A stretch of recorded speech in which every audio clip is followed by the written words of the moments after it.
All right, guys. Guess who's back? Welcome to the James and Oris show.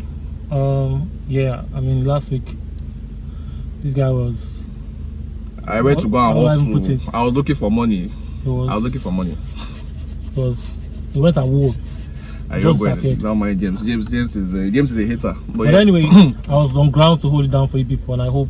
I can see that you guys give us a bit of support by watching and liking. So we're back again for another hopefully interesting episode of edition of the James and Oris show. And let's dive into the conversation. And right now, actually, the biggest conversation on social media as far as pop culture is concerned is the interview or the excerpt from Burna Boy's interview. It was an Apple Music interview, yes. Right? Yeah. By was it Zane Lowe? Yes, Zane Lowe. Zane Lowe, right? Yeah.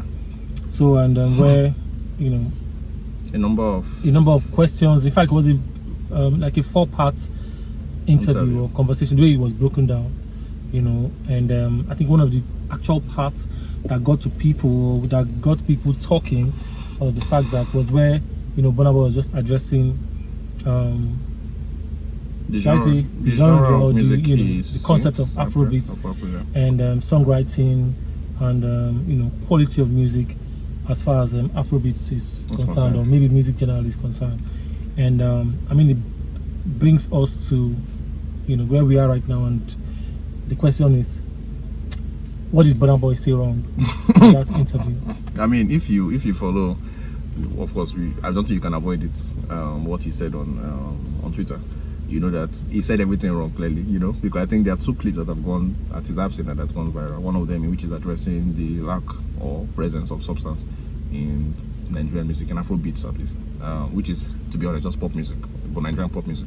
And the other one about I think that's the main. There's another one. Yeah. That one then, the absence of what did you say?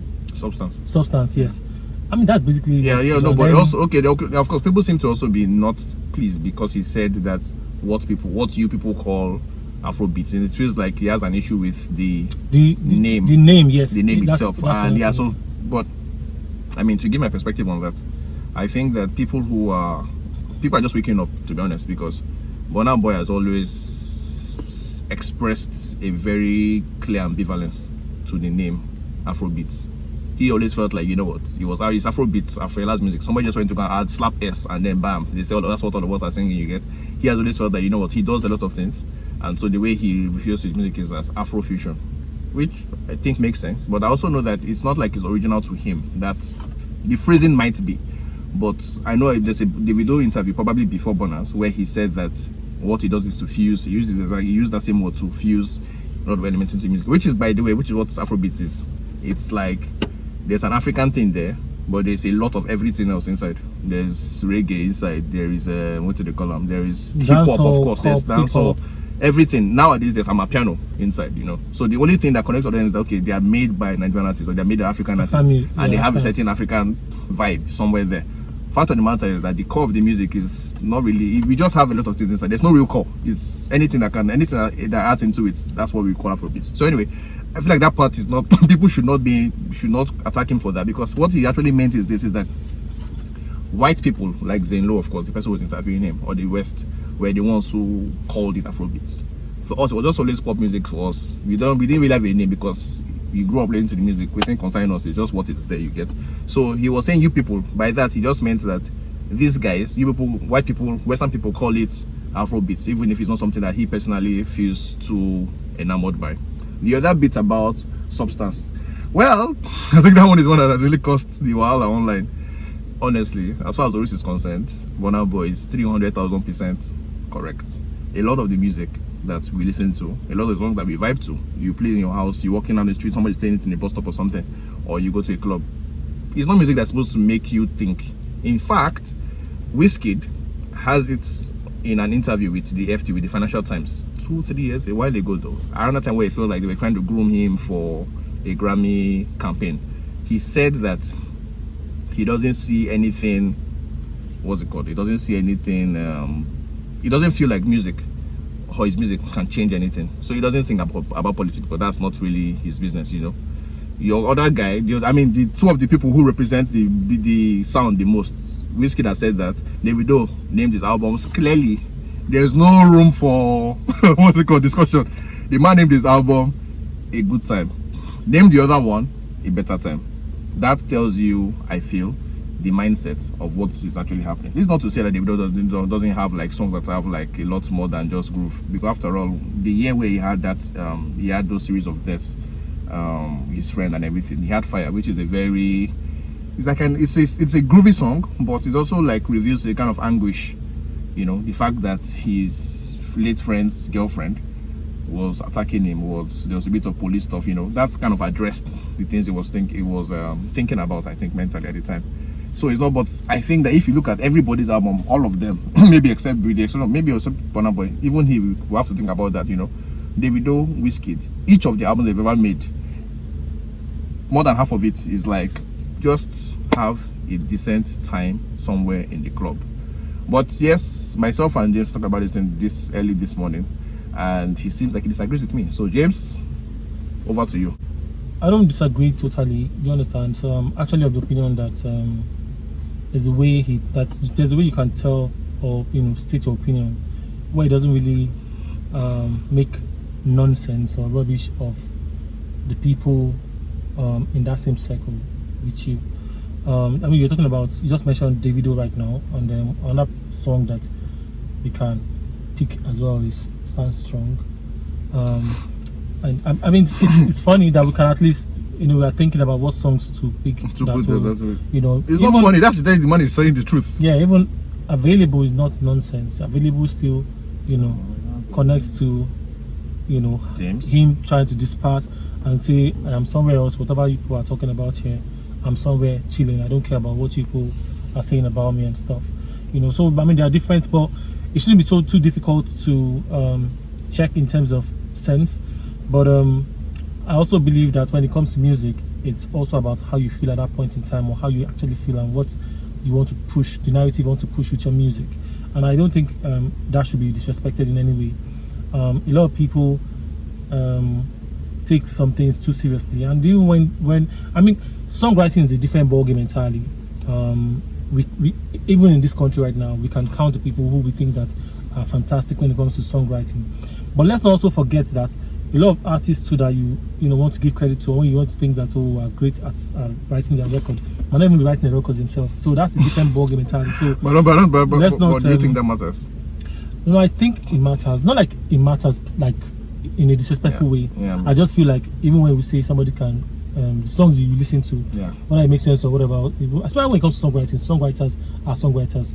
Some people have credit for that songwriting, but yes, you are the one delivering the record. Exactly. Do you understand? I feel like, yeah, there's something to be said about you can select a decent lyrics and say, you know, what I'm going to sing. Yes, and you know, sometimes, and even the greatest of the greatest when it comes to this music thing too, internationally, you can still listen and realize that the song does not really, it's not that serious. When it comes to pop music has a few, you know, written parts, and then the other part is just for it to drive. So let me, sorry James, let me say something about this. So I think that one of the reasons why, of course, like I said, Burna Boy is right, but another reason why I think it's important these conversations are had, and a misconception is that this idea that pop is brainless. It is true, pop mostly is just like, you know what, the name is whatever is inside, popular.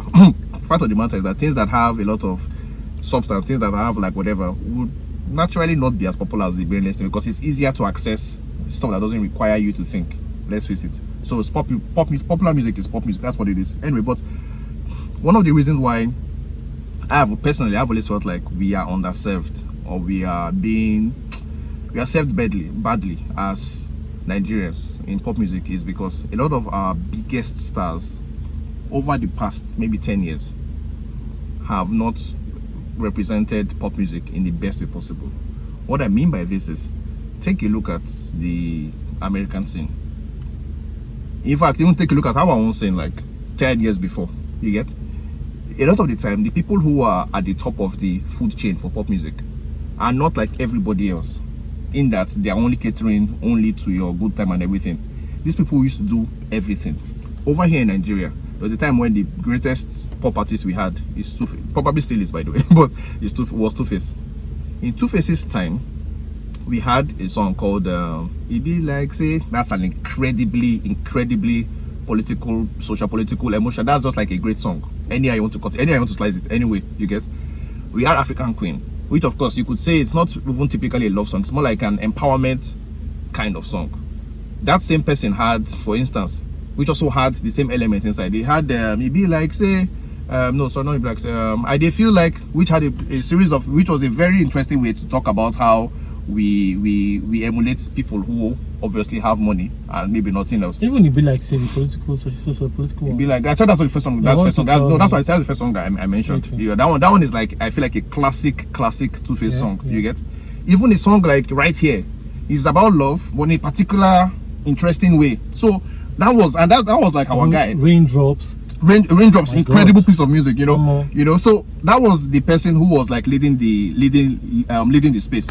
In the US, we can go back to the 80s and say, okay, you had what's it called? People like Michael and Lionel Richie, two big boys, get a bunch of guys to do a song like for Africa. I don't think it's the greatest thing ever, but I feel like that's an interesting thing that a group of artists who are like at the peak of their careers decided to do that. This was 1986, I guess, you guess. Michael, of course, the actual king of the actual pop, had a bunch of songs that are like incredibly well written, incredibly serious. I mean, this is a person who sang "Man in the Mirror." You get? He's trying to say, when he was having the issues with the trials, he sang "Stranger in Moscow." You get? He sang "Black and White," which is about race. So my point is, each point in a lot of cultures and a lot of time before now, you had artists who they are pop musicians, but they feel like because they belong in the topmost rank, they don't sing brainless stuff only. They mix everything. And in fact, a lot of the time, even their brilliant songs also have sense as well. Even to present day, Beyonce is not just singing brainless music either. You get? So there's all of these things that these people do. But it feels like for us, over the past 10 years, we have moved away from that concept that if you belong to the topmost rank, you have to have some kind of substance to back up that music. In fact, like I said, for the three people who are like the top of our scene right now, I would say only Burna Boy kind of harkens to the idea that, okay, you know what, the beats must be great. The lyrics too must have some kind of sense to it. Even if it's brainless, it has some kind of sense to it. You can't say the same thing for the other two people. This is why I feel like, you know what, it's true that pop is brainless, but the people who have always succeeded to rise up to the very top have always known that, you know what, within this same pop, they could be a very cool force, things that are not exactly brainless. Somehow, in the past 10 years, as Nigerian musicians at the topmost rank, have kind of abandoned that whole idea. So when somebody like Burna Boy says this, people attack him. But think about it, the man has a point. So I don't want to agree that totally agree that. In fact, I don't want to agree that Wizkid and Davido make brainless music. I totally disagree with that. You can't make brainless music. No, but I feel like pop music is brainless generally. But I'm saying that. So this is where I think we can't just see it's brainless. I think that's very disrespectful of the movement of the work. But this thing, no. So can't say that brainless music. Wait, James. Look, the point is this: is that it feels like this is insulting or rude. But to be honest, I am merely describing it. What exactly are you looking for in the music, really? When you listen to pop music, what are you looking for? I'm looking for a great beat. I'm looking for great lyrics. That's me as a person. Great lyrics. Something that kind of, if it's not addressing something that I feel like I've experienced or like I can connect with in what the guy is saying, I would also like something that just kind of is clever in the way it's written. When Wizkid sang that song, I want your body sleeping in my bed. I think it was in the second album, Sleeping in My Bed. And then he was like, Farouk Elenio, bros. That for me is like the true definition of brainless. I'm not going to say I vibe to it. I'm not saying that I'm like the guy who stands in one place and the song is playing. I'm saying that, think about it. That is not exactly a song that's cohesive. That is maybe you say cohesive. Yes, I agree. And there's a lot of there. You remember that one too, right? I reviewed that song. At the time, okay. At the time, I think it was Hip Hop World magazine, and then I actually stated how disconnected that record was, where I was expecting something, and then all of a sudden I'm like, okay, what's happening? Do you understand? But I feel like let me say one of the songs that also gives me that feeling, not in terms of disconnective sense of it, but in the way of misleading part of it was Tiwa Savage's 1918. What's the title of very that song good. again? I'm not sure, but you see that very record was a scam to me.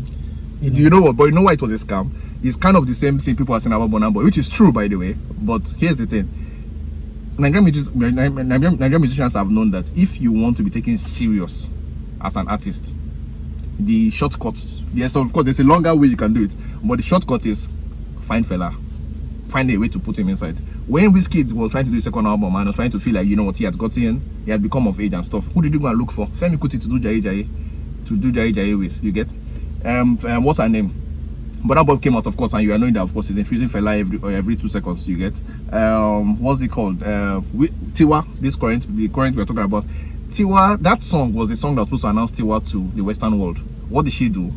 Enter fella inside, you get? So the shortcut for every Nigerian artist that wants to be taken seriously is that, okay, find a way you can take something of fella and put inside, and people would think, okay. So I think that's exactly what happened. Tiwa was, of course, doing her whole pop, sex and everything. That's kind of what she was always selling, you get? But because she feels that, oh, I want to get into the Oyibo space, there's a whatever, this is the market now. I just got signed, I think it was by Sony or by one of them anyway, that she got signed to at the time, you get? And so Universal, okay, exactly. Okay, so what we should do, she says, you know what, let us find a way to put in fella, because the song is that song is an empty song. Let's face it, that song is an empty song. However, when you hear, as a Nigerian person who has grown up listening fella, you hear that 1999, oh my god, or you'd be like, say, you know what, this is something that's serious. But nah, there's nothing to it actually. So yeah, so that was what she was that's what she was playing with, which is why I'm saying that, you know, there are shortcuts to these things. But I feel like Burna Boy can be maybe the only person who can say something like this, because in a way he's kind of guilty, you know, that way he's actually not, he's kind of special too, you know. So he has the, what's the word now, he has the credibility. If this came from Wizkid, I feel like the attacks will be different, because everybody in the world knows that Wizkid can never be the person to do something like this. Where does how? We're not gonna bring out his album and say, okay, come and show us whatever, you know. But Burna Boy, who recently sang Common Person, I don't think it's a fantastic whatever, but I feel like you cannot argue with the intentions behind some of those things, you know. You can say, you know what, this guy is doing, he's trying to, I mean, I've played is playing the game, but I also feel like in a way, Burna Boy has the yin and the yang. He has the devil spirit to him in his ear. He also has the angels telling him something else as well, you know, and so that comes through in his music. But I feel like, nah, everybody wants to steal fella in a way, because they feel like this is the way you can be assumed to be a serious artist, which is, of course, after you've made money, you now want respect, and that's the exact spot that people like Wizkid are in. So also on the same subject matter, I feel like even with the, you know, the watchdogs of the culture, Right. I feel like a lot of people need to maybe listen a little more, or, you know, try to understand what Burna Boy was saying in that interview. He probably didn't mean to harm or to hurt anybody. I'm sure he didn't. I'm sure he didn't mean it. However, the way it was now delivered. So you see, when that interview was when he was responding to the while he was talking, I think one of the things that affected that station was that the conversation was getting too long.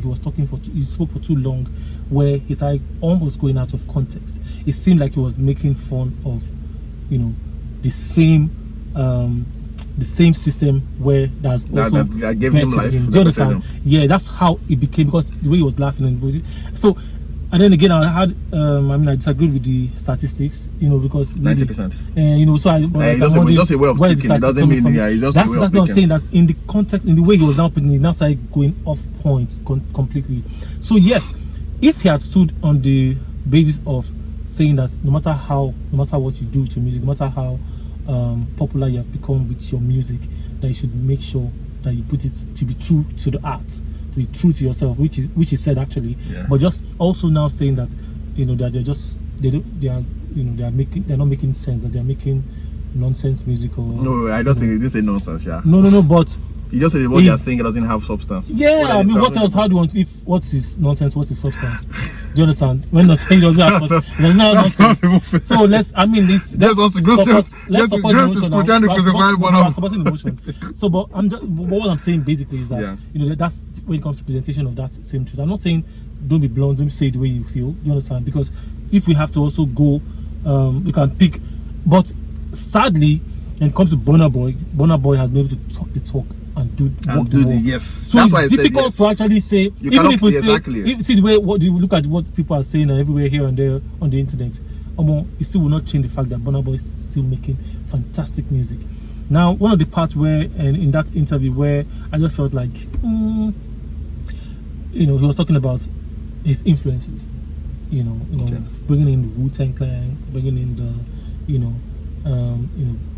straight up New York American culture or music, even though yes, eventually still fell back to Fela and stuff, but I just felt like he should have I mean, when you are on that global, when you occupy this space where it is right now, the best you can do really is to look for ways to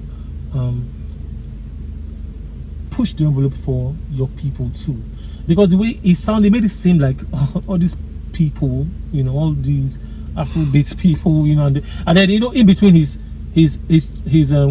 talk, or while he was talking, he would laugh or give little smirk and here and there. It just made it seem like he was pretty much smashing the people behind him.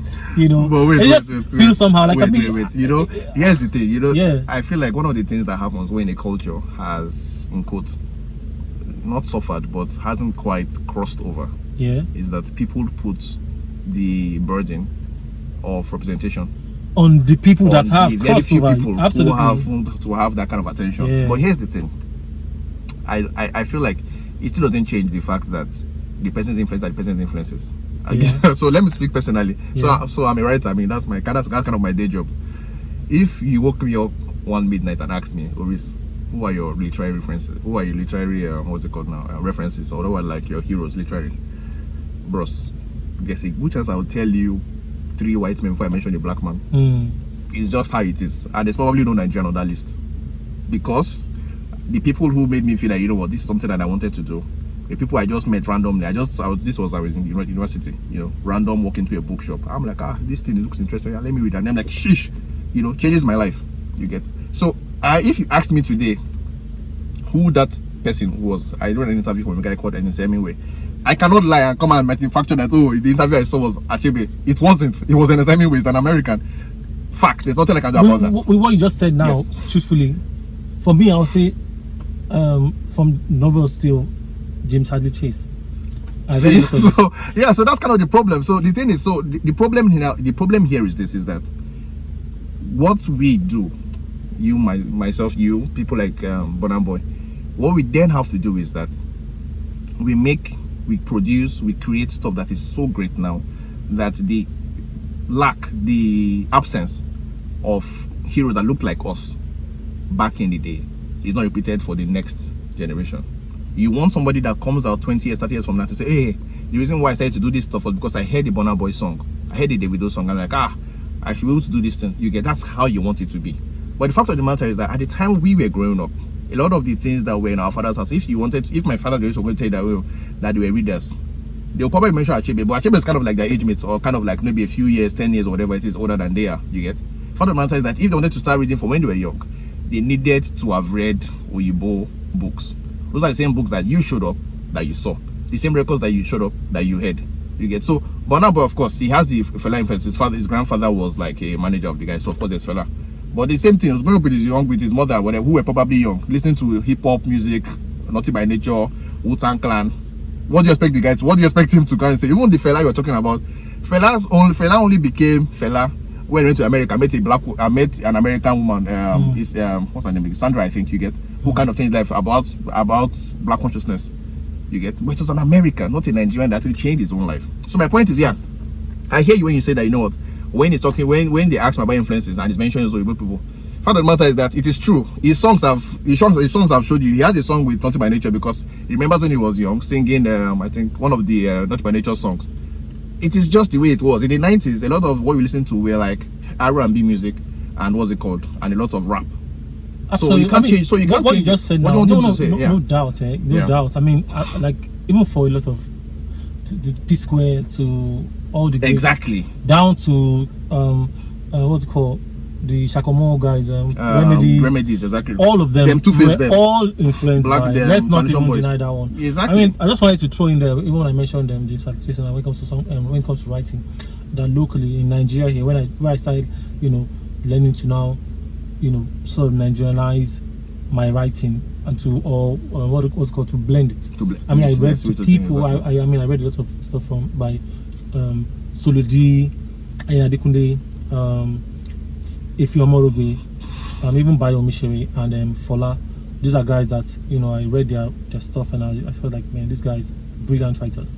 Just to put out there, also Oh, so you see, so yeah, I guess maybe because you were in Lagos, baby. Yeah. At the time, exactly. So maybe that's also the thing, right?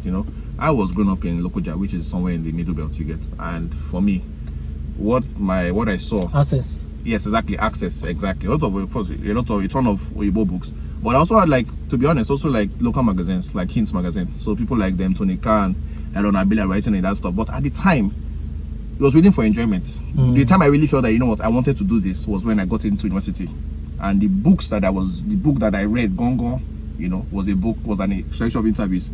I don't think there was a black guy in that interview section, They were mostly white guys. And that book changed my life forever and ever and ever. So I can't claim anybody else. I'll claim James Baldwin, which is like my other American hero. But then to come back to Burna Boy, to come back to Burna Boy, fact of the matter is that I think he'll still get attacked up until now. What I'm looking forward to, I'm looking forward to whether he would say respond. Yes. Yeah, he used to respond all the time back in the day now. The funny thing about Burna Boy can go because Burna Boy, you see, like Davido probably responds to if you give him, he gives back to you. Burna Boy too does the same thing, but there's a way he will do it. Probably he will throw it on a story or Snapchat and just say these crazy people. It can be one of the days where he smoked something and just say all of now. How did James know that he smoked? Tell our viewers, how did you know that Burna Boy smoked before I respond? No. Why can you not respond with this clear eye? Burna Boy. No, I'm just saying that sometimes. For a lot of times that you have responded or said something. We don't know. You're smoking and talking. Or maybe we have drank something and just come and say, all of when they talk now, just all in our mouth.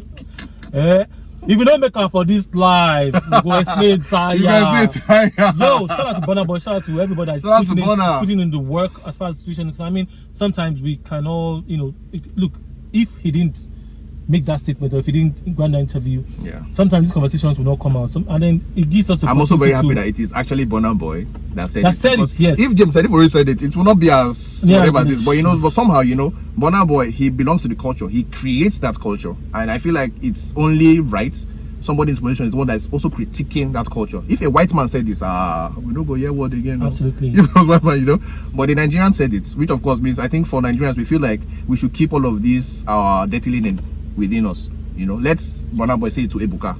It won't be as big an issue. But Burna Boy talking to a white man, you're like, exactly. You are carrying our blood, you are carrying our dirty linen and go and wash it in the public. Meanwhile, we want to show up in the US with only fancy pants, we're all looking all sprucey and everything.